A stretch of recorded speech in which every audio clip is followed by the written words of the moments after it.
ना तो किसी को चार्ज दे के गई थी और ना ही उसकी चाबियां दे के गई थी किसी की। तो जो वहाँ पे प्यून के रूप में पदस्थ हैं, तो वो वहाँ पर पूरा एक दुकान चला रहे हैं। बच्चों की जो दैनंदिनी का सामान है जो कि सरकार उनको मुहैया कराती है, वो वार्डन के द्वारा उनको नहीं दिया जा रहा है। हमने जब बच्चियों से पूछा तो उन्होंने बताया कि वार्डन ने हमको ये सामान नहीं दिया, इसलिए हम लोग यहाँ से खरीदते हैं। और जो खाने का सामान है वो एक तो एक्सपायरी डेट का था, उसका बिकने का कारण वहाँ पर यह है कि बच्चियों को वहाँ भरपेट भोजन नहीं दिया जा रहा है। सहजन के पत्ते की सब्जी अगर बच्चों को रोज़ रोज़ ही खिलाई जाएगी तो बच्चियाँ कहाँ तक खाएंगी। दाल में बच्चियाँ कह रही है दाल है नहीं, पानी पानी हमको देते हैं। तो ये भी एक गंभीर मामला था।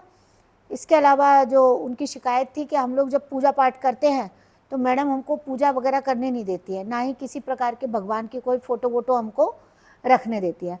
तो यह एक गंभीर मामला है। और जब सहायक वार्डन को बुलवाया हमने और उनसे पूछा गया तो उन्होंने कहा मैंने कई बार बोला है इसके बारे में, पर मैडम इसको नज़रअंदाज कर देती है और उन्होंने ही ये दुकान यहाँ पे खुलवाई है। और खुद चपरासी ने भी ये माना कि ये जो सामान है मुझे लाके मैडम ने खरीद के दिया है और इससे जो आय होती है वो मैं मैडम को सौंप देता हूँ। तो ये पूरा मामला था। उसके साथ ही साथ उसके साथ लगा हुआ विद्यालय है, एक शासकीय उच्चतर माध्यमिक विद्यालय, उसमें भी जाना हुआ हम लोगों का। तो स्थिति तो वहाँ की भी बहुत ही गंभीर है। बालिकाओं के जो शौचालय हैं वो टूटे हुए पड़े हैं, वहाँ पे सब गुटखा वगैरह थूका हुआ है। खुद टीचर कैंपस में ही हमारे सामने ही गुटखा खाए हुए खड़े हुए हैं। इसके अलावा एक जो हमारी अनुशंसा है कि विद्यालय अच्छे तरीके से चलना चाहिए, इसके लिए केवल शिक्षक की आवश्यकता नहीं होती है, शिक्षक के साथ ही साथ गैर शैक्षणिक स्टाफ की भी आवश्यकता होती है। जब हम सैंक्शन किए हुए पद देख रहे हैं तो उसमें प्यून का पद है, आपके क्लर्क का पद है। अगर इस तरीके के पद नहीं है तो क्या प्राचार्य सारे काम ही करेगा क्या? तो प्राचार्य से जब हम कुछ मांग रहे हैं तो प्राचार्य को ही सारा ढूंढना पड़ रहा है। इसके अलावा जो बच्चियों की प्रयोगशाला थी, तो प्रयोगशाला एक ही कमरे में तीनों प्रयोगशाला है, केमिस्ट्री, फिजिक्स और बायोलॉजी। और जो केमिस्ट्री की टीचर है उनसे जब पूछा तो वो बोल रही है कि ये एक्सपायरी डेट का है इसलिए मैंने इधर रख दिया, जबकि वो 2080 तक है उसकी वैलिडिटी, 2028 तक। फिर भी वो इस तरीके का रवैया अपना रहे हैं। और जिस तरीके से शिक्षकों का वहाँ अतिथि शिक्षक जो पढ़ा रहे हैं उनका जो स्टैंडर्ड है वो बड़ा निराशाजनक है बच्चों के लिए। उनसे सामान्य से प्रश्न नहीं आ रहे। और जो इंस्ट्रूमेंट है, इंस्ट्रूमेंट आपने माइक्रोस्कोप रख दिया है, पर माइक्रोस्कोप वर्किंग में है कि नहीं है, उसके लेंस है कि नहीं है, ये तो कोई देख ही नहीं रहा। और जो सबसे ज़्यादा हमको वहाँ लगा कि हमारा तिरंगा है, शासकीय विद्यालय है, अगर आप उसकी केयर नहीं कर सकते तो किसी कार्यक्रम में केवल दिखाने के लिए तिरंगे को मत लाइए।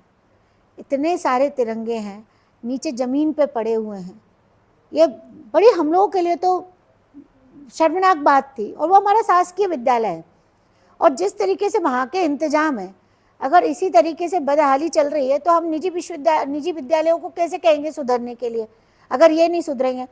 और वहाँ पर जो एक्सटर्नल आए, हम लोगों ने उनके नाम भी नोट किए हैं, उस पर भी कार्रवाई होनी चाहिए कि जो एक्सटर्नल एग्ज़ाम लेने गया है उसने उस विद्यालय में देखा कैसे, उन बच्चों को नंबर दिए कैसे, बच्चों ने प्रैक्टिकल किया कैसे।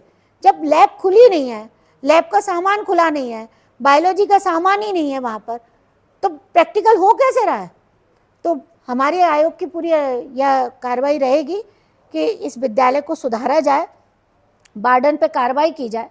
वार्डन अगर अपने धमकाने से बच्चियों को कलेक्टर में ले जाके अपने फेवर में खड़ी कर रही है तो उन बच्चियों से भी कभी ना कभी पूछना चाहिए। जैसे आज बच्ची ने कह दिया, मैंने कहा क्यों गए थे कलेक्ट्रेट में, तो बोलती है मैडम लिवा ले गई तो हम चले गए। और अगर आप धमकाएंगी, उनको कुछ नहीं देंगी और डांटेंगी, छात्रवृत्ति मिल नहीं रही है लड़कियों को, 2 साल की छात्रवृत्ति नहीं मिली जो छात्रावास से मिलती है, तो इस तरीके की परिस्थितियों में बच्चे कैसे बोलेंगे। बच्चे पढ़ने के लिए आए हैं, कई बच्चे पढ़ने ही चाह रहे हैं और हम पढ़ने के अलावा सब कुछ कर रहे हैं वहाँ पर। वो तो क्या नाम है उनका जिनके खिलाफ आपने कार्रवाई की? यशवंती महोबे। मैडम वहाँ बताया जाता है भारत माता की जो फोटो है वो भी यथास्थान स्थान पर रखी थी कि वहाँ, हाँ वो चपरासी के रूम में ही रखी हुई थी, नीचे जमीन पे उल्टी उल्टी रखी थी, उसके ऊपर बहुत सारा सामान अब ये शासन तय करे। हम तो कह ही रहे हैं ना कि भाई भारत विरोधी चीजें कैसे चल सकती है ना। हम अपना सम्मान नहीं कर सकते तो फिर किससे कहेंगे हम भारत माता का सम्मान करने के लिए, किससे कहेंगे हम तिरंगे का सम्मान करने के लिए। तो ये थोड़ी सोचने वाली बात है, देखना चाहिए। चौकीदार तो 2 कमरे